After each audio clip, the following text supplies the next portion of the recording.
Hello, everybody, and welcome to Anime Psychos. It's the podcast for geniuses and the only podcast where we look at the four pillars of modern misery, anime, gaming, posting, and jobs. I am Tom, an anime sicko. I am Joe, an anime sicko. Joe, is this a normal episode? Are we going to be really normal today, or is there something special? Probably nothing special. Probably actually normal. Like, I don't even know why I asked. Like, it's definitely normal, right? Well, actually, no. There's another person here. Oh, fuck, now... We're doing a Guesto episode. I look like an idiot. You don't read the outline at all. I heard the other guy talking prior to the episode. I thought that I was just, like, hanging with a homie. Yeah. This is a fun joke because it implies that I was the one that did the planning and Tom was not ready. That is a joke. Fuck. Anyway, I guess we have a guest. The thing to do would be introduce him, right? Dylan, would you like to step forward from the shadows? Yeah. Here I am, coming out of the shadows. Who are you? My name's Dylan. You may know me better as Theo Fiorello on Twitter. Judging by the numbers, no, you don't. Yeah, no. I mean, look, the 50 or so people that follow me on Twitter, I'm very popular with them. I mean, I'm one of them, and we can talk about this later, but some of your tweets are literally the funniest thing I've ever seen in my life. Like, yeah, I don't want to get too into it, but you tweeted a picture of Doug from what appears to be a NES game, and it's Doug sitting outside his house, and the caption in the 8-bit font is, this bitch really named Mr. Dink. I've been thinking about that nonstop. It's like legit one of the best things I've ever seen. No, Dylan, here's a fun fact I don't think you know. When I first met you, I didn't know what to expect. And by the end of the night where we were hanging out, I was getting like a little bit not like really mad, but also not like joking mad about like how come this bitch ain't said a bad joke yet. Like, the law of averages says that one of these isn't going to be funny. Say a bad joke right now, you motherfucker. I mean, ask Allie. She hears them all, and some of them really do just blow ass. I mean hard. You know? Well, it's good to know you're human. But no, it is usually nothing but net every time. I've known you now for, like, I think going on 4 years. I didn't know you had a last name until about 2 years into it. For a long period, you were just, like, a first name only that I play Smash Brothers with. And now that I saw your last name, I like the mystery more. I couldn't agree more. For a project, for a Sigos project I don't want to spoil, I had to write your full name out, and... I realized, like, well, I don't have a reference. Like, I can't find it anywhere. So I'm just going to go by memory from what I think is true. And as I was writing it, I'm like, this could fucking... Like, if this is 1,000% wrong, I would not be shocked. If you were like, actually, my last name is Stevens, I'd be like, you know, now that you mention it, yeah. So, it's time to ask the question all the guests get asked. Dylan, are you an anime sicko? I am 100% sicko and 100% anime by DNA. Mm-hmm. A lot of the times we say that there's no wrong answer to this question, but that's almost always false because there's definitely a correct answer. In your case, the correct answer of yes, I am. It has never been more correct. Nothing has ever been correcter than that. If you had said no, Rona be damned, I'd show up on your house and hit you with a big mallet. No, yeah, that would have been the most disingenuous moment of my life, probably, to pretend to not be either of those things. Back when you could go to people's houses, and I went over and I saw your Switch and all the games you had on it, I was like, oh, this is a freak. This is like the Yu-Gi-Oh games, but also like he's really into fighting games. Like, this is a fucked up brain. Yeah, when you go to someone's house and see their Switch, what are you expecting to see? If you're looking at a normie, well, probably gonna have Zelda, probably gonna have Mario, maybe Mario Kart if they're feeling saucy. Oh, fuck that! I'm only into fucked up games. Yeah, Dylan has like 15 SNK 2D fighters where I look at the titles and the fucking icons and I'm like, these are the same. You bought 15 of the same game, Dylan. You fucked up. Did you mean to buy a different game? I didn't know there were that many Samurai Showdowns. They're great, you know. It's the niche trash that's. I mean, it's not trash. It's really the only good stuff that they ever made. But, you know, It's a video game, Dylan. It's trash. If your fighting game doesn't have at least 2 to 3 subtitles, it's tough for me to make that call. You know, Guilty Gear XX Accent Core plus R.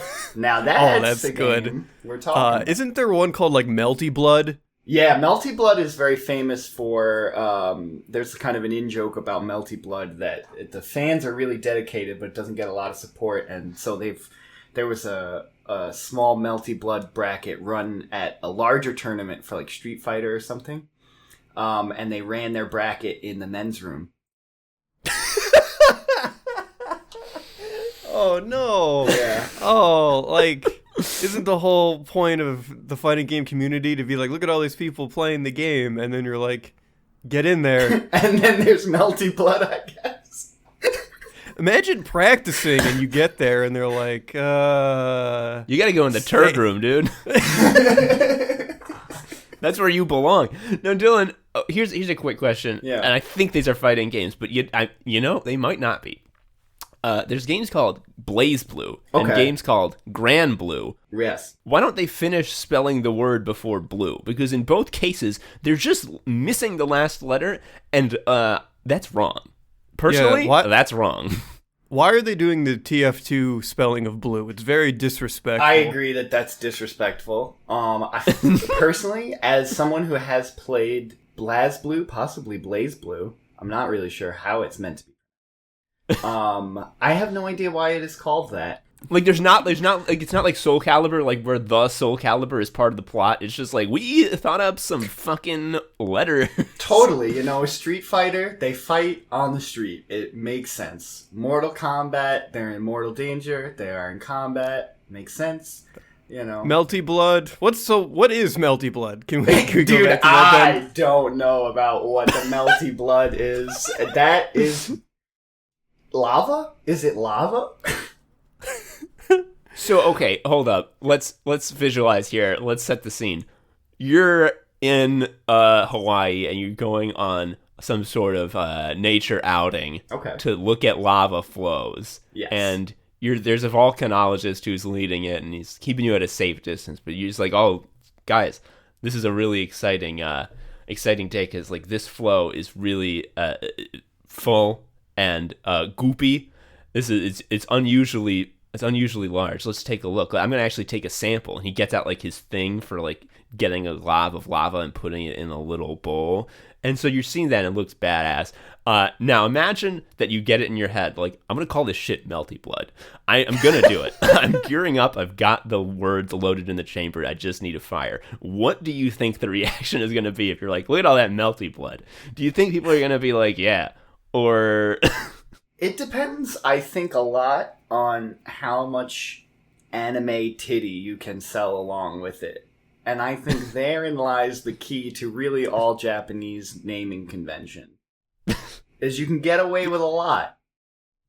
You show them the anime and people, you know, some people will be filtered by that immediately. They will see the anime and their brain will shut off. And they've been filtered. And this is great because those are people you don't even have to worry about. They don't even factor in, you know?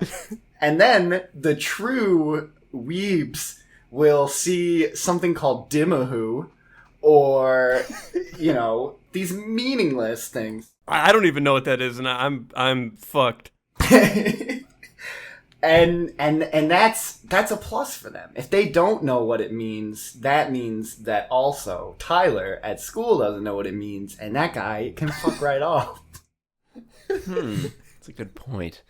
So, would it be fair to say, when we're asking about if you're an anime sicko, yeah. So is your anime sort of consumption going to be mostly linked with the attached anime titties on your weird fighting games with 10 subtitles? Or are there horrible cartoons that made you this way in your youth? There are definitely some horrible cartoons that made me this way in my youth. I grew up probably like you guys did in the sort of magical period where DVD was just starting to come out, and so was online video streaming, and all these nerds from the 80s and 90s had their VHS tapes of bootleg anime, and it was the time to upload, and no one was watching. You know, there was no government to tell you can't watch Ghost Sweeper Mikami. I'm gonna watch all the Elfenlied my fucking 14-year-old mind can handle, and that's exactly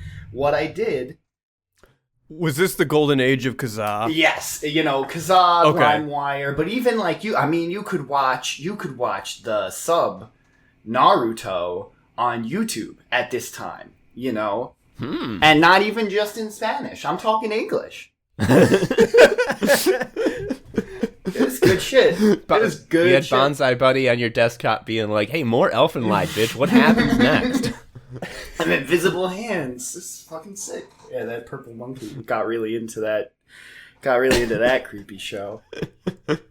Yeah, the discovery is sort of over now. Yeah. Like, you can just go to, like, My Analyst, and you can search literally by, like, power system, gambling, you know, like, basically, like, very specific topics or mechanics. And there are seasons of anime now, even in the United States. That's crazy to me because anime's not on TV.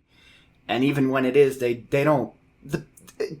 John Toonami didn't give a shit about maintaining the proper pacing when they were airing fucking Yu Yu Hakusho. They just were like, we need to fill time. This stuff was really cheap. They already recorded the voices for it. Just air it. Like, we've talked about it on the show a lot, but like the fact that like Dragon Ball Z like starts in the middle of like a huge story that has like 300 episodes already, and it's like, yeah, we're not gonna show you any of that. Yeah. That's a different show, actually. And in spite of that, that show still dominated probably my entire... Like, I probably learned more from Dragon Ball Z than I did from my parents. Yeah, your parents don't know how to Kaioken. They just don't. They can't multiply their power level to any noticeable degree. I remember being, like, in high school and, like, being in class and being bored, and, like, my brain was like, hey, we're going to zone out, but we're going to think about every time Goku got a Zenkai boost from almost dying. And, like, my brain just, like, calmly sort of, like, listed out a bulleted list for me, and I just, like, was happy. Like, I would do this as a comforting thing. But to be honest, it's the same feeling of when I used to, like, work at a job in an office, and I wanted to look like I was working, but I just couldn't do any more work. I would, like, just read, like, the Dragon Ball wiki, just recaps of, like, you know, did you know that Goku fought Frieza for 19 episodes? That's longer than any other fight in Dragon Ball Z. That made me feel at ease to read those words. Yeah. Yeah, this is what science is about. It's about identifying metrics that exist in the world and communicating them to you so you can understand what's around you. And now you know 19 episodes. Exactly. There's a lot of I'll episodes. die with that knowledge. You know? Because it'll kill you. Sicko mode, sicko mode, sicko mode. Sicko mode, sicko mode, sicko mode. Sicko mode, sicko mode, sicko mode.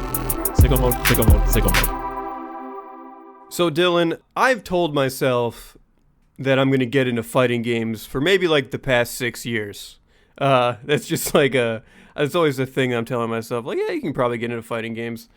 And then I never really do it because it's hard and I give up easily. Right. But you, like, do it. You, like, play fighting games. You, like, love them as a medium. I really do. I really do. But I will also say, worry not, because I had a pretty similar, you know, experience to you, where for a long time I wanted to get into fighting games. They're very intimidating, you know. They're hard to be good at. Like, well, one fighting game sort of point of connection that all three of us have, and it's a game that we all played a lot together back when it was possible to do that, is Super Smash Brothers Ultimate. And the thing about that is that Joe and I played each other for hours and hours, and we were like two titans fighting on top of a mountain. Like one of us would get the upper hand, and then like other one would, and we would be playing at our absolute pinnacles and like pushing each other to new heights. And then like you would come over and you'd rinse us effortlessly. Yeah, with Fox, like we couldn't even do anything. Tom would get so pissed, and he would say, like, Fox isn't a character. He's just a JPEG of a furry foot that gets dragged across the screen. That's true. It sucks. Yeah. So, like, for example, like if I was playing Joe and I did like a bone-ahead, super predictable move that I've done like 50 times that bout, Joe would just like get hit by it half the time just cause. Yeah, I'm not going to process new information. Like all the learning I can do by playing a fighting game has to take place in the first match because the ability to adapt is gone past that. When I would do that to Dylan, what he would do is simply realize the proper way to counter it and then do that every time and like fuck. You know, it's interesting because it feels like that, but it's actually, it goes a level deeper, and this isn't to make me sound like an anime villain, but Whoa. it wasn't so much that I saw you make the mistake and then I capitalized on it. It's more so that I made you make the mistake in the first place. So I already knew how you were gonna fuck up. See, I'm not saying that you're wrong, but I think you're overestimating me and overestimating how likely I am to just do random forward airs as Falco into people who are standing still and hope they let me Now, do it. Tom, and this isn't as rude as it sounds, but if you played completely randomly, you would beat me a lot more. I believe it, dude. If that was something anyone could do, everyone would do it. Mm. You know, it's all about figuring out what the other person wants. It's a lot like a conversation without words. And with anime. And with anime, and that's really what fucking rules about it. So you play multiple fighting games at one time, which to me is crazy. I find like that would fuck up my muscle memory. I usually don't play two games of a similar type. Case in point, like we're playing Hades. There's fishing in that. It's like the least game that you could possibly have. It's like barely gameplay, this fishing. All you have to do is press right bumper when the fish pulls on the line. And doing that fucked up my timing for Animal Crossing fishing. So I can't imagine what it's like to have like multiple mental schemas with fighting games sort of like living in your head side by side. I think to a certain extent, I mean, they can kind of like beta block each other or whatever, you know, like I went back to play Melee recently, for instance, Super Smash Brothers Melee, for any pizza face turbo virgin out there who doesn't know what I'm talking about. Wouldn't a turbo version be more likely to know what you were talking Melee about? players get laid. But it had like an online renaissance recently because they got rollback netcode. Look it up, and I couldn't play it. It looks like Super Smash Brothers Ultimate to a certain extent. So my brain is like, just do what you do, dude, and that shit doesn't work. And I just blow ass at Melee now. I played it a million years as a child, and it should be deeply ingrained, but I've overwritten that data.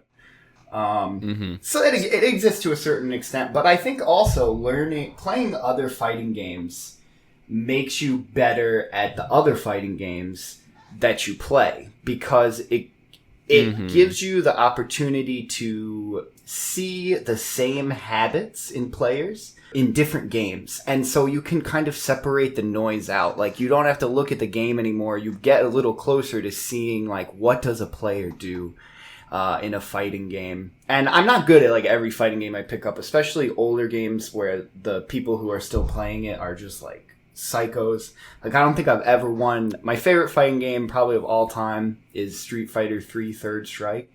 I don't think I've ever won more than a handful of matches online. Yeah, people who play games like that have like taken like the language center of their brain where they keep like English, and they're like, don't need that, delete, put Yeah, in exactly. this. They just learn how to cancel Ken's light forward into his super, and that becomes like saying hello. Yeah. So I want to have you walk me through the mental process that you go through when you decide to purchase and learn a new fighting game, because it is so foreign to me that it is as though you were like, so every week I cut off my dick and I bury it in the woods.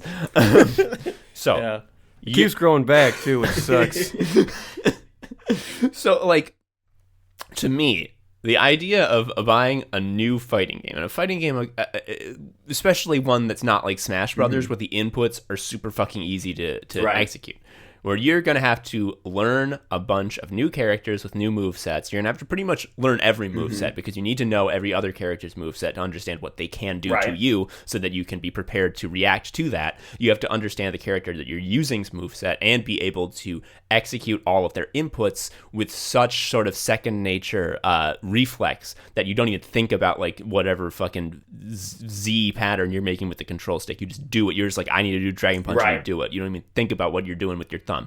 So you have to do that. And then like, you also, on top of all that, you have to like learn the meta, which all this to me, and I might be wrong, represents weeks of work just to get to the point where you're knowledgeable enough about the game to understand why the guy is beating you from 0 to death every time effortlessly. You don't even get to know how to fight back, but you know why you're Right. losing. So to me, what I've just described sounds like Hell on Earth. So please sell me on why that's good, actually. Okay, sure. Well, I recently did pick up a new fighting game. It's a free fighting game. Anyone can play it. It's for free on Steam. It's called Fantasy Strike. It's made by like a former professional Street Fighter player, and it is specifically aimed at new players. And my thought process going in was, I mean, first of all, it has really simple inputs. It's clearly marketed to like kind of toward beginners. It doesn't have like quarter circle forward and dragon punch motion, stuff like that. It does have a jump button, which actually pisses me off, but whatever. What? You mean instead of up? It should always be up unless it's Super Smash Brothers. It can't be jumping with a button. Every button should hit the other guy. Every time I hit a button, I should be inflicting physical damage. Just my opinion. I was like wondering what you were on about, but that that sold me. Every button should be hitting. All right, no, but continue selling me. Why would I learn? Why would I go through all this problem to learn? Well, here's the thing. I fired up Fantasy Strike, and I immediately identified which character was the most similar to Jam Kusaragi from Guilty Gear. In Smash Ultimate, that character's Fox, in case you're wondering. Anyway, so then what I do, generally, I'll hop in the training mode and just get a feel for how the characters move, what kind of the most basic mechanics are. You know, a lot of games will have kind of deeper mechanics, like Guilty Gear has Burst, and like, I'm trying to think of an example. Like, Super Smash Brothers has a lot of, like, kind of deep mechanics, like, reverse aerial rush and, sliding B kills, reverse, etc. yeah, exactly, that kind of stuff.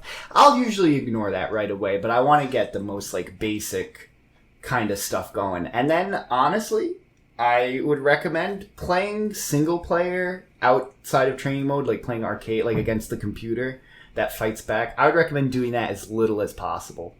Yeah, so I think as a high schooler, I would play Marvel vs. Capcom single player all the time. And Yeah. that gives you a bunch of bad habits. Yes, it gives you the worst habits you can imagine. Yeah, it's Dylan. When you said training mode, I think I was going from interested to hard no, because training mode is not a game; it's actually homework. And what I bought was a game, so that's a problem. Training that's mode is gonna the be best a part. big X for me. Training mode is the best part. No one can teabag you. Fuck. Okay, no, And I'm I- sold again. and That's good. I wanna- 'Cause They would. Oh, this I find fascinating. That Tom gets the angriest about teabagging, more so Yeah. I feel like than an actual taunt in game. Yeah. Oh, you yeah. shut down. What's up with that? Yeah. Because One time I just ducked after like beating you because I was just playing the game and you were like, "What the fuck?" I don't know, man. It's like the game gives you taunts, and the taunts are in character, so you get to see cool video game references and taunt at the same time.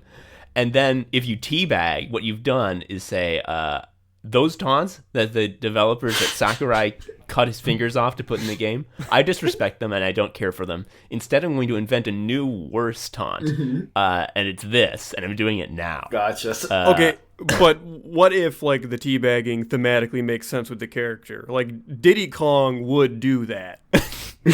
Fine, if Diddy Kong does it, that's fine. But and all DDD's others. crouch, that was built for taunting. But so it's more like when the character taunts, it's like Falco says, personally, I prefer the air, and you feel like Falco is kind of disrespecting you. But when the character crouches, a human person is saying, "I shit Holy on shit. you." Yep, there it I is, see. completely. And also, when yeah. someone teabags with King DDD, when they do the crouch over and over, when DDD crouches, he sits in an incredible pose where he's completely lounging and has this contemptuous look, looking straight out of the camera at you. So if you're King DDD and you kill an enemy, what you got to do is you're going to crouch and hold it so that he holds that pose as long as possible. If he's going up and down and back and forth, well, it's disrespecting the crouch. But it's also like, aren't you intimidated at how fast I can tap down, huh? Some people love to do that. They love to like. I played against this guy in a tournament, and every time he would take a stock, he would take his right hand off of the controller and put his palm on the control stick and viciously slide it back and forth so that the character would like dash in place, accomplishing nothing. And it was. If he didn't do that, would he have a panic attack? He died, dude. I asked him after the match why he did that, and I knew that it didn't do anything, but I had to know, so I like kind of asked it as though I was naive and thought maybe it did accomplish something. Plus, I lost, so it was easy to seem like a dumbass. And and he told me that he did it because he had to hype himself up between stocks. Oh my Hell yeah. God. So this Hell yeah. this segues beautifully into a question that I wanted to ask. We're going to come back to why do you learn a new fighting game that's hard, because you didn't fucking answer that question. But you used to, in the before Rona, do something that Joe and I found so terrifying. We were amazed that you did it willingly and did it multiple times, which is to say, you went in person. You brought your human body to a big building full of teens, and you did a Smash Brothers tournament where the teens would rinse you effortlessly in between doing their trig homework. How was that? What was that like? It was fun at times. It was very frustrating at times. It's the actual bracket was always the worst part because, you play one game, frankly, you odds are, just going by the number of people who end up winning a tournament, spoilers, it's just one person. Odds are you are going to lose at some point, and that feels bad. And then you also just have to kind of sit there and wait until your next opportunity to lose. That's actually how I got started on Twitter, as I was really bored waiting in between matches at tournaments, and I signed up for Twitter. That was a huge error that you fucked Yeah, up. it ruined my life in that one fell swoop. Did this make you better at the game, or was this just something you tell yourself because it felt so bad? I don't know. The bracket matches probably helped me get a little better. I think they helped me get a little more nerve, a little more composure for, pressured decision making in the middle of a match or whatever.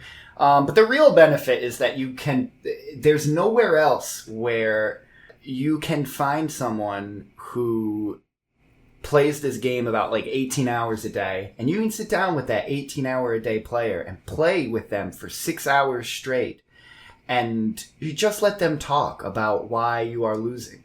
And that will make you pretty good at the game eventually. Yeah, this is like a key component of like the fighting game community that is not something I have like participated in, which is like friendly matches where you get an info dump from someone who knows a lot and they actually like spend the time to like point out your weird habits and shit. You did this when we played Smash Brothers. I did? That sounds pretty annoying of me. Oh, no, not like in a know-it-all way, but like, you know, when Tom makes the same mistake 8 times in a row, and on the 9th time you were like, I have a suggestion. Yeah. Tom does love to forward air from the ledge. No, if the game was just you have to throw out just raw forward smashes randomly because you get anxious, Tom would be platinum tier for sure. Yeah. Well, the real secret, you know, you can do that just instead of forward smash, just hold shield and up smash when they hit you instead. And yeah, but Falco's up smash until the recent patch was pure trash and would just not hit for like half the cast. I mean, here's the thing: you guys could play good characters, you just choose not to. I check in on the Donkey Kong Discord once in a while. I went through a period where I looked at all of like the Discords for characters that I was remotely interested in. The morale for the Donkey Kong Smash Brothers Discord is not great. It's just like a lot of people being like, "Do you ever just think about giving up?" Like, I just don't think playing an ape that sucks in this game is bringing me as much joy as it used to. Dylan, I got a question. I got a question about these 18-hour guys. So it feels like part of the trouble with the fighting game community, and I don't know if there's trouble, but like there is trouble.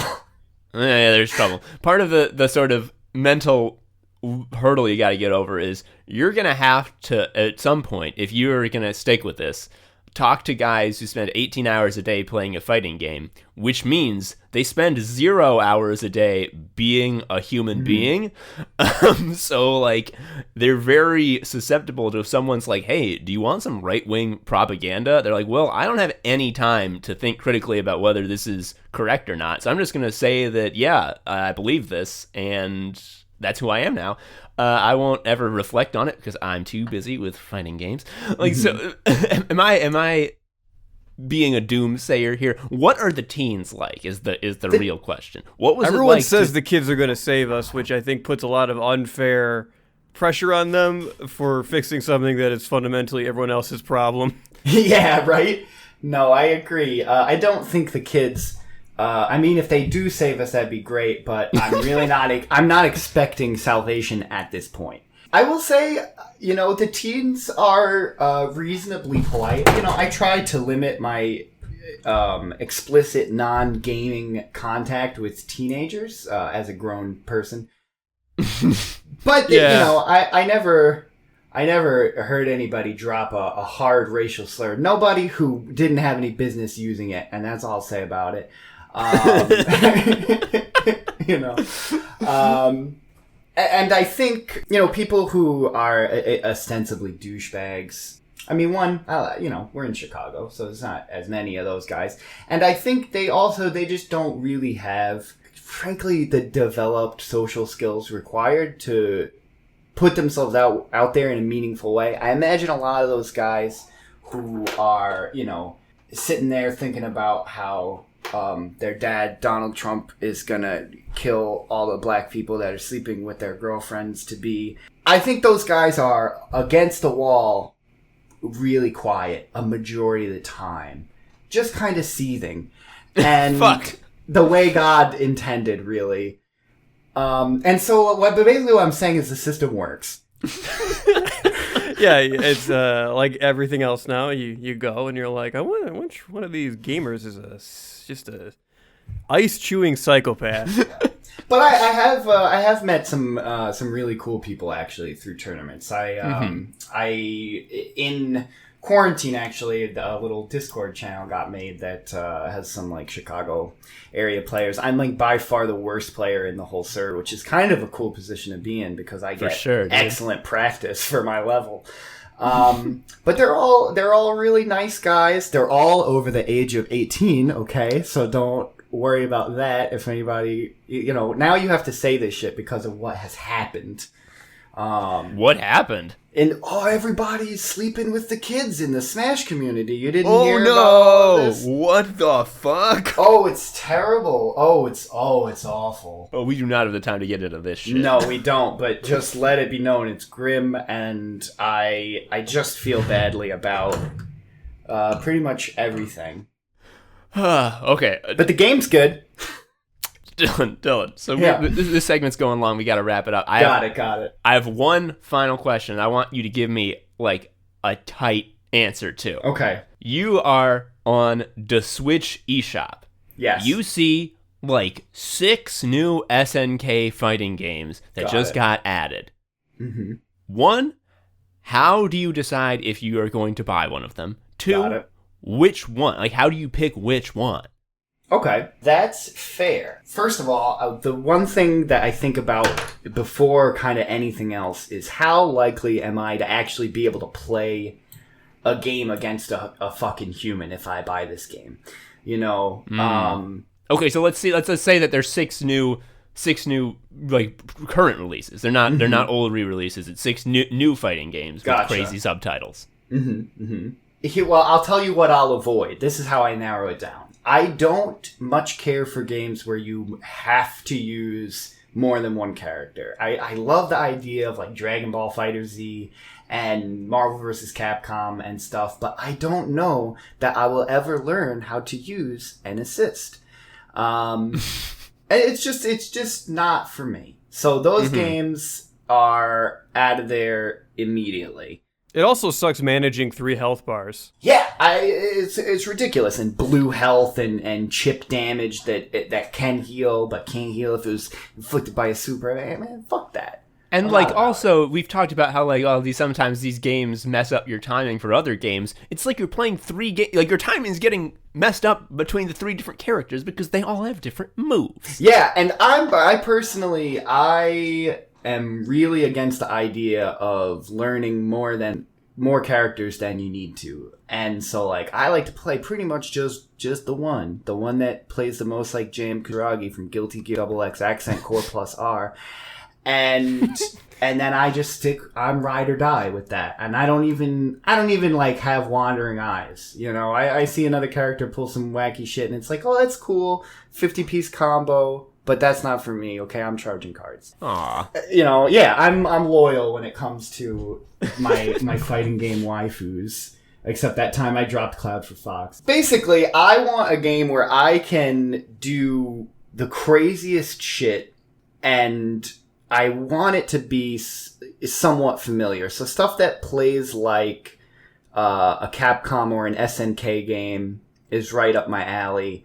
I'm not going for Tekken type stuff, I'm a 2D fighter, health bar, 1v1 kind of I like honestly a slightly slower kind of neutral, people getting hit less often, and I prefer a 5-hit combo to a 25-hit combo on average, but I do like some of those anime fighters where you just get 100 hit combos. And I'm hearing you. So what I'm hearing is you want to focus on one character and you want it to be sort of similar to the type of games that you already know you like. Right. And I'm going to have just one follow-up question, the final piece of the puzzle that I think I'm missing. And the answer might be that I have a void in my soul that can never be filled.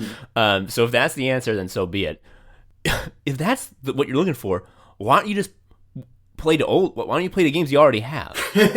Well, here's the thing. So I already have Street Fighter 3 Third Strike, but I fire up Street Fighter 3 Third Strike and I get washed nonstop because I got 10 years of catching up to do with that game.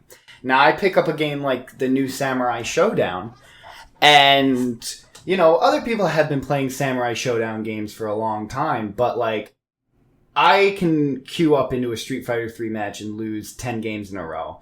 I can queue into Samurai Showdown that came out recently and play against other dipshits. And I am smug enough to believe that I am a smarter dipshit than the rest of the dipshits, and that I will learn slightly faster, and I'll quickly ascend to the mid-level range where I really thrive, and I'll probably hang out there my entire career. So, like, what I'm hearing is that a game needs to have, like, a rich ecosystem that has plenty of scrubs in the food chain. It needs... Yeah, and the reason that you purchase a new game is you're hunting for dumbasses who have never played a game. Yeah, I want to match up against about 50... Against me. Yeah, against I want to me. match up against 50% Tom, and then also 50% the 18-hour 14-year-old. You know? Right, because then you could, like, learn one thing from the master and then rinse the Tom stand. Exactly. That's like a really good feedback Totally. loop. You learn the hard lesson, and then you give the hard lesson right back. And it's like a food chain. And hopefully, you are the 18-hour sicko to the Tom, and then that Tom is the 18-hour sicko to his own Tom. Oh It's my beautiful. God. It's Tom's all the way down. It's Tom. We're all Toms. It's Tom. And that's really what it comes down to. We're all Toms. Cog Talk. Cog Talk. Hey everyone, Tom here. Just wanted to throw a quick content warning on this next segment for murder and domestic violence. Dylan talks about an ex-coworker who was a literal murderer. And as you might imagine, we explain what it was that he did. We don't get too graphic or like dwell on it, but it is definitely jarring and like outside of our usual milieu. So we understand if it's too heavy for you. If you want, you can skip to around 53 minutes if you just want to opt out. Anyway, back to the show. So we're doing Cog Talk. Dylan, I hear tell that you have Cog stories. Why don't you let her rip? I do. I have some real rip-roaring stories. As an uneducated white person who talks good, I obviously have worked mostly in the food service industry and front of house. And I worked at the worst restaurant in the world for like a year and a half or so. It's closed now, and I won't mention it because the story involves potentially an ongoing murder trial. All right, I'm sitting up straight. Yeah, this is the good Yeah. shit. Give me. So, first thing you need to know about this restaurant is it was 100% a scam. How so? Well, one, we always knew when our surprise health inspection was going to be, which is a little sus. I'll put that out there. We also pretty much would never get paid. Like, you'd get your tips most of the time. Sometimes they wouldn't have any cash in the register because the owner would literally steal all the money out of the register at around like 11 before the breakfast rush died. And then he would just leave. And so there wouldn't be any money to pay out the tips. And then we also would never get checks. By the time the restaurant closed and my employment was concluded, they owed me like 5 checks or something like that. It's Holy shit. It sounds like their business model was just wage theft. yeah, 100,000,000%. That, and they would do stuff like the owner, this guy, we'll call him Val. He would like go to the milk and like scrape the expiration date off so that none of the employees would throw it away when it went bad. That's Quickie Mart shit. Yeah, no. I can't believe it. It was totally that. And he would also like just kind of stand in the window, which is the most annoying thing that every restaurant owner does. You just stand in the food window, taking up a ton of space, not helping at all. And sometimes he would just drink entire... Like, I saw one time somebody ordered something that came with a little gravy boat. He picked up the gravy boat off the customer's plate before it went out. He drank the whole boat of gravy and then put it back and made the chef fill it back up with gravy. This man was repulsive in every way. A new gravy boat was not procured. No. Holy God, shit. no. Oh, no. Lord, no. Dude. If you were to sit me down and be like, "What? Some guy drank a whole container of an edible liquid. It is food. What is the grossest possible thing he could drink all of?" And I would think of gravy, but be like, "No, that's too gross," and guess something else. Yeah. He, like, did this publicly. Like, people could have set their eyes upon him as he drank the gravy boat. Customers could have seen him. There was a bar right behind that part of... It was surreal. It was one of the strangest moments of my life. And he's not even the murderer.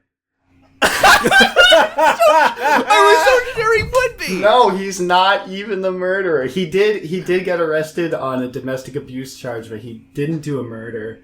Unlike he pretended like he was a manager, but I found out later when I worked at a different restaurant with some of the same people that he just got hired as a host, and basically he was very much like Coach McGurk from Home Movie. Oh, shit. He's a real Coach McGurk type, like, body shape kind of mannerisms and stuff, like just a real jackass. And he would always act like he was kind of in charge, even though he was just some fucking schmuck. And he really liked me for some reason, Oh, I love when someone sucks at a retail or food service job and they love you. That rules. Yeah. And he was just awful. Like he loved to drop the N-word in reference to customers that he didn't like.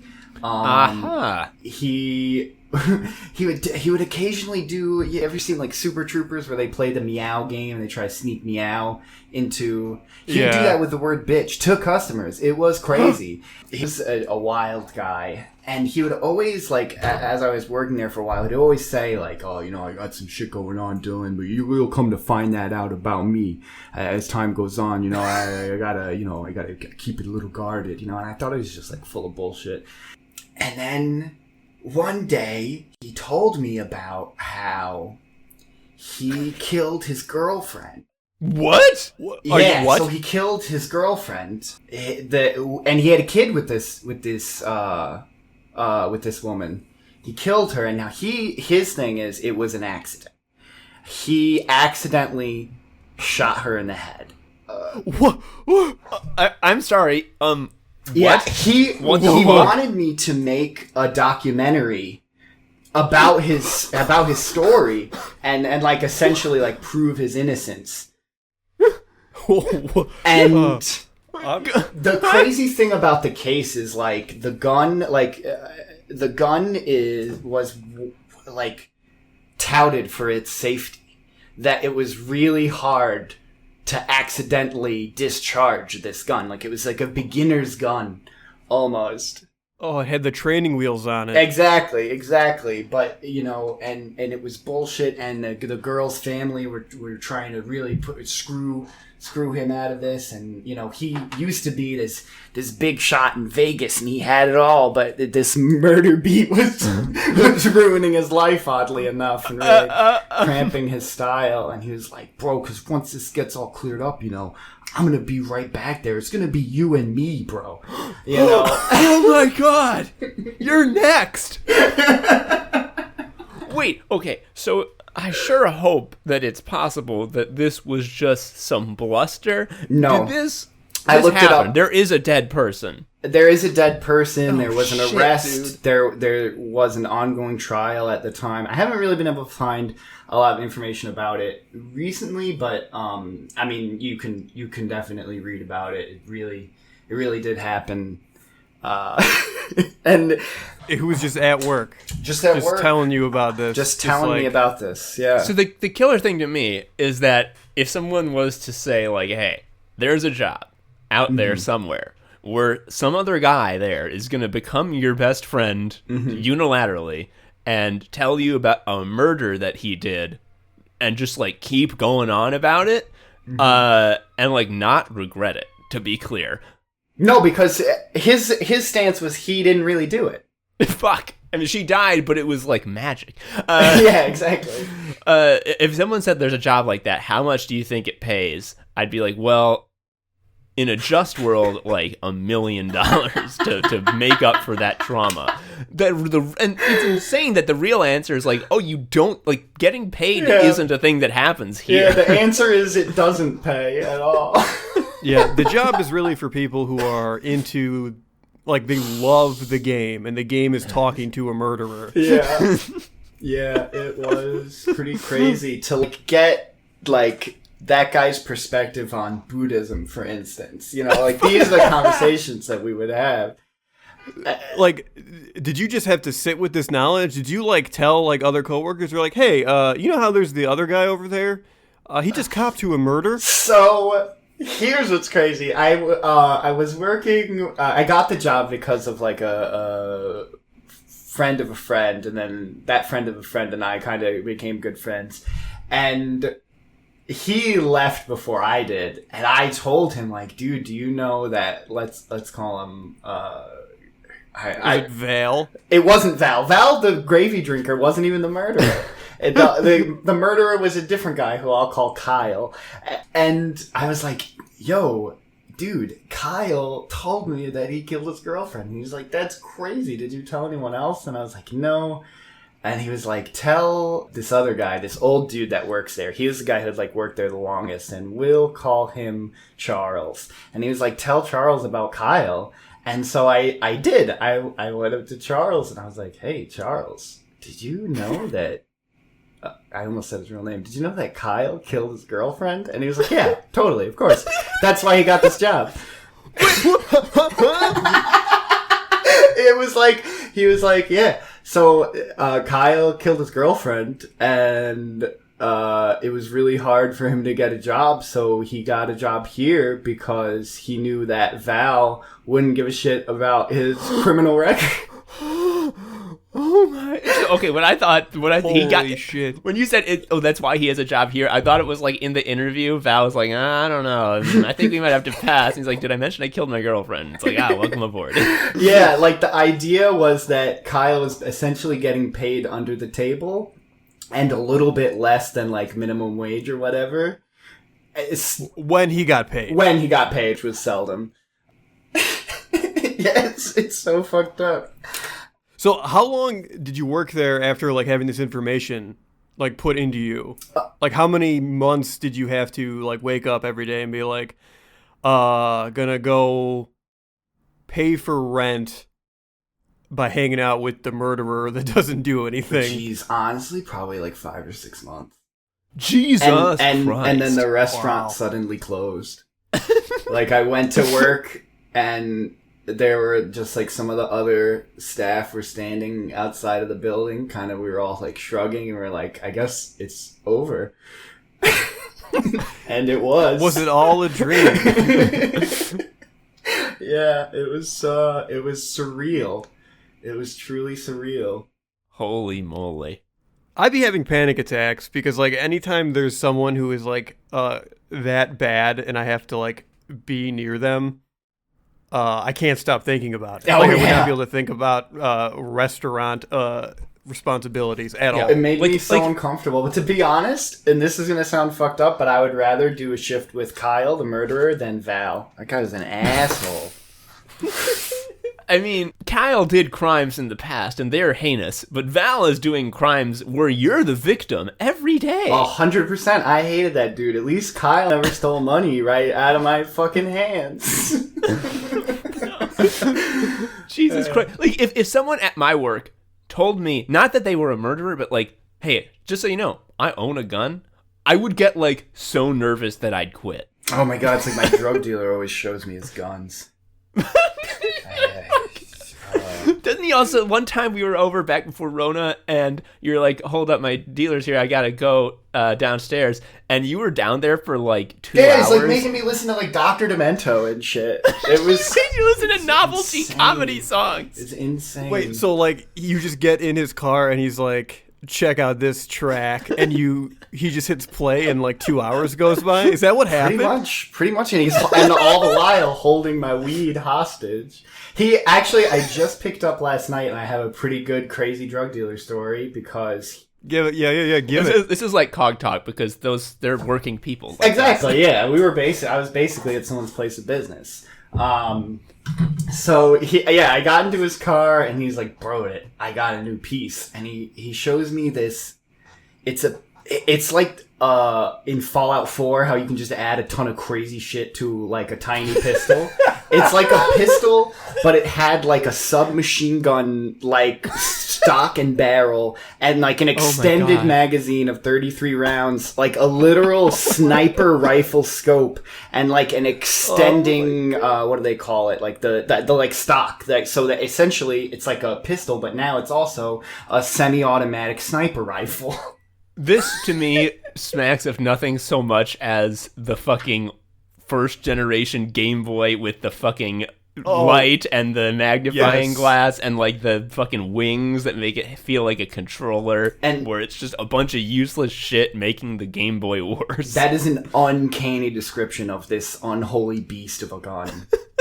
Did he like what did he say? Did he like explain all the attachments, or was he just like, check this out, the stats on this are insane? It was a lot like the stats on this are insane, like kind of like in that scene in Metal Gear Solid 3 where he's like, this gun is really nice gun, I love my gun, it's 1911 and it has it was like that, like real gun nerd shit that I don't totally understand. It fired 9mm. He could swap out the Ruger receiver for the I think maybe a Beretta or something like that. So it's a little interchangeable, almost like a guy who's really into their vapes.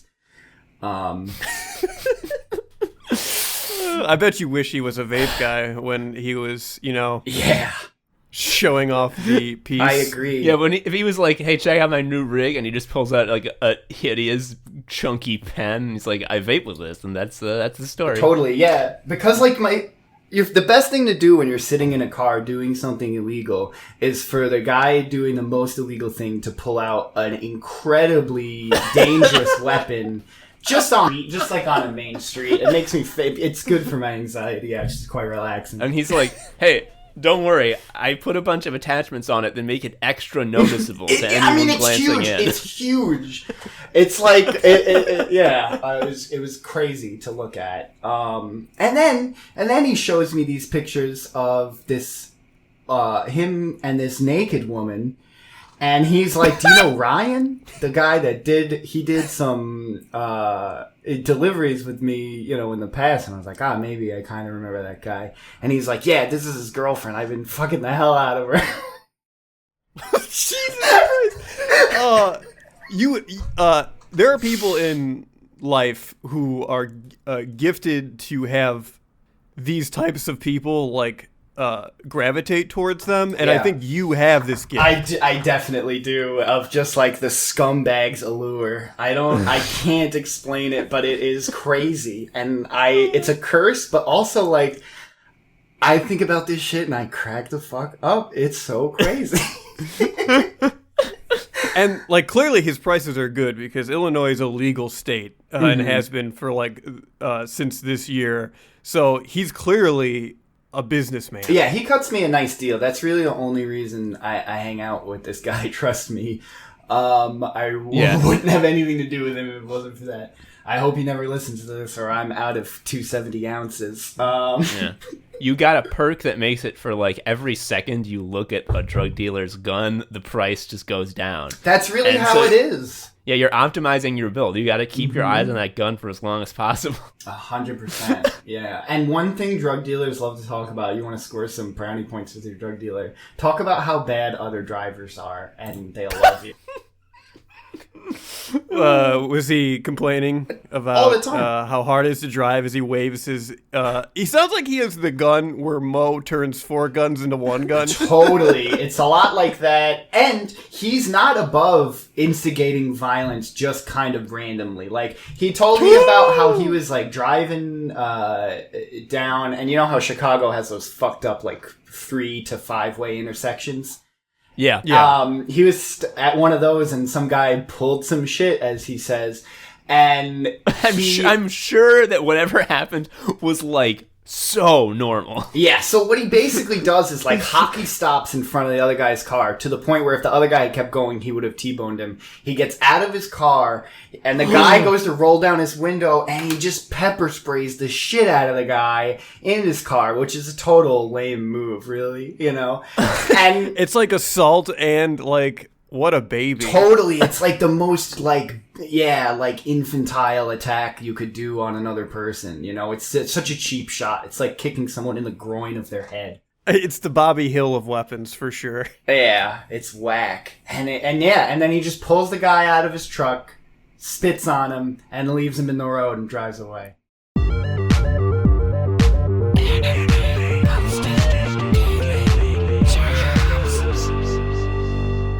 Dylan, one thing about you that makes me so mad and jealous is that you're insanely funny, one of the funniest people we know. You know this now, listener, by now. But unlike us, you don't break your back doing insane amounts of effort, churning out stupid projects that nobody cares about, or very few people care about. Sicko sort of is our hit, which, man, this is the hit. So how have you achieved this great nirvana?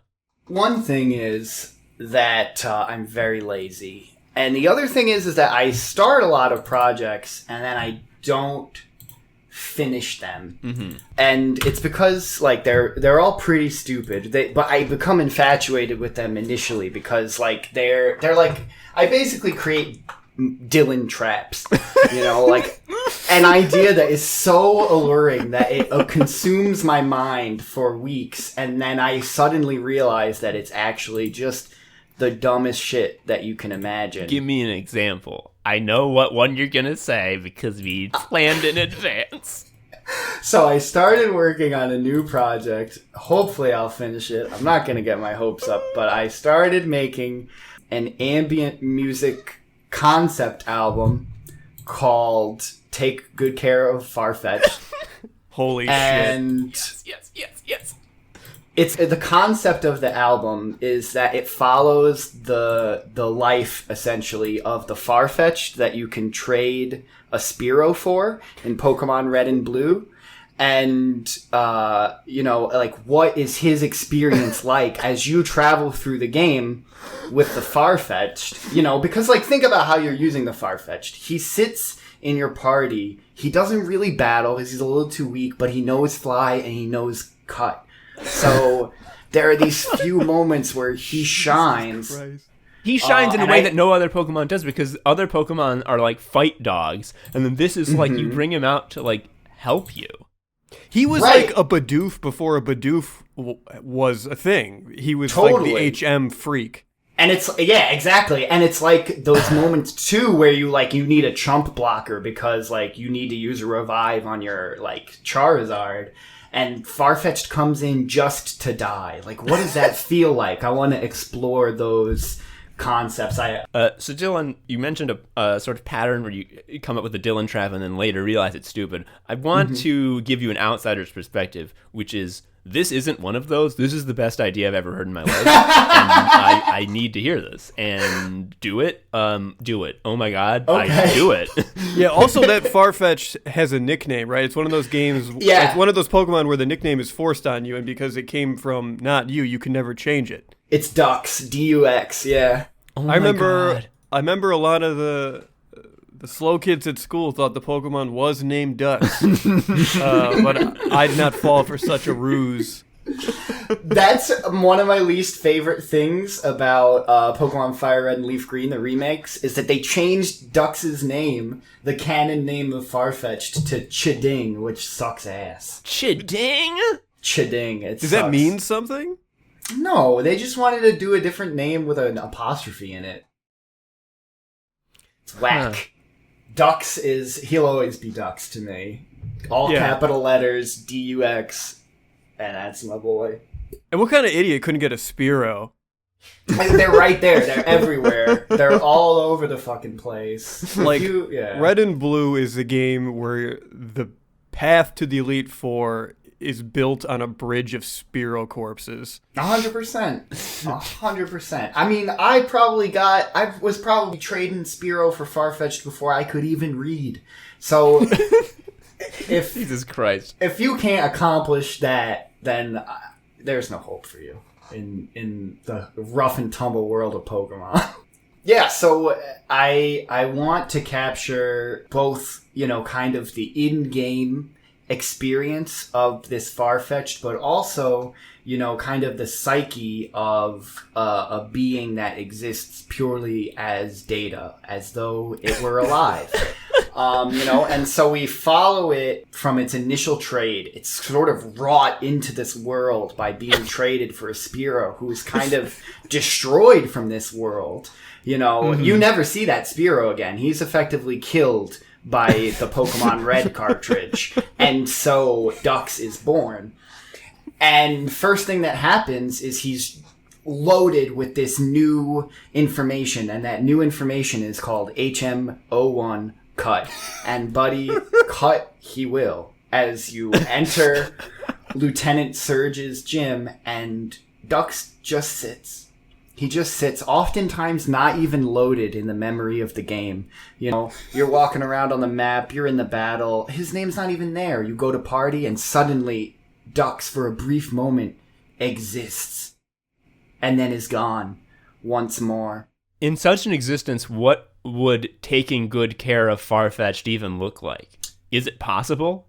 Has the game set you up for failure? Is it even a possibility that Dux could be fulfilled? Yeah, what does Dux want? If you ask me what Dux wants, I would say, based on what you told me, Dux wants every move to be cut. Mm-hmm. Yeah, all 4 moves would be cut. Is this correct? Well, I'll say this. For me, the emotional kind of climax of the album is going to actually be the move Fly.